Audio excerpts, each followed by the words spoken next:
Hello everyone and welcome to the channel. I'm Emmanuel, I'm an airline pilot, and today is a great day starting into the weekend since the Sim Update 2 for Microsoft Flight Simulator has just been released not so long ago. So first weekend using the new update, and there are a couple things that you should be aware of, especially if you're subscribed to the beta and therefore transitioning into the Sim Update 3 beta at this moment, which has already been released.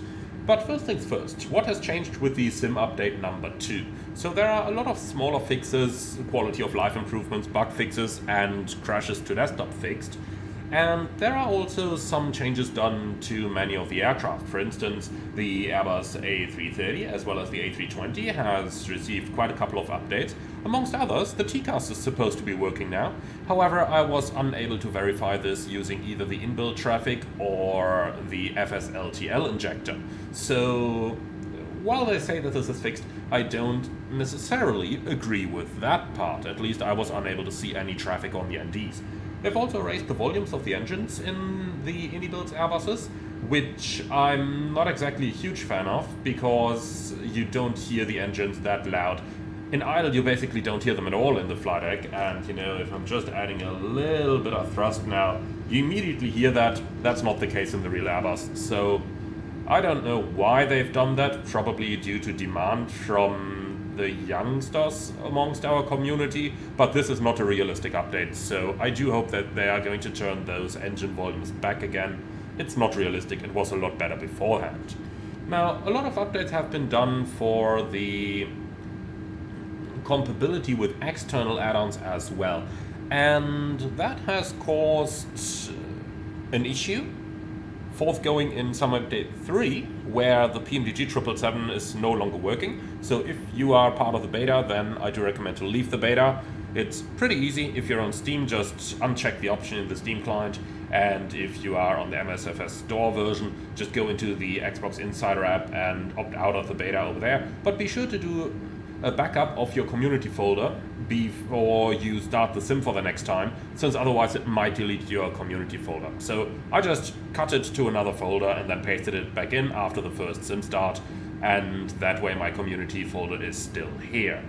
Now, Sim Update 2 has a couple of internal fixes as well, which make the sim open to a couple of options that some developers demanded. Amongst others, Flight Sim Labs with their A321 add-on is one of those developers who said that they would need the Sim Update 2 to release before they could release for the new simulator. So with a bit of luck, there is some progress on that front as well.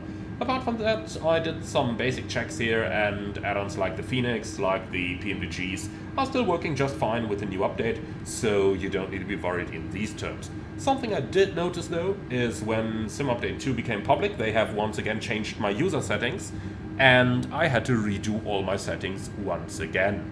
Now, as annoying as that is, this has happened often enough now that I am by now pretty quick with just replacing the default settings with my custom settings, which may be a good thing.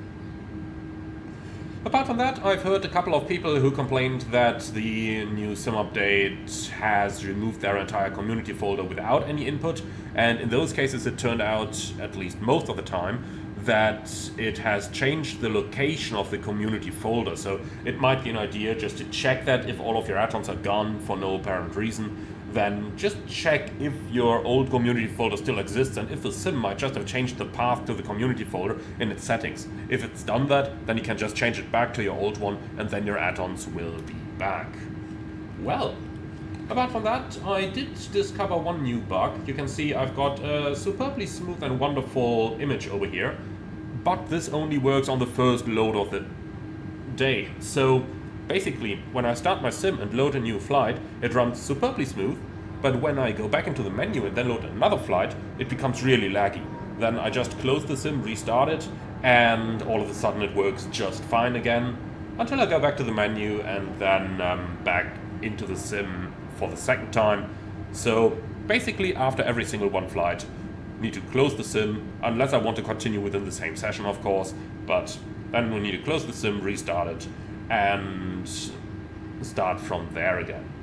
Apart from that, the new sim update seems to work pretty fine over here, but now I'm excited to hear from you guys. How's it working for you? Did you already do your first flight in the new update? How do you like it? Leave your comments in the video comments below. I'm really looking forward to read your first take on the new update. Also let me know if you think that there's anything that has become worse with the new update. I think I made my points here in the video already. In the meantime, as always, be sure to like, comment and subscribe, and I'm looking forward to see you all in the virtual skies with the brand new update this weekend.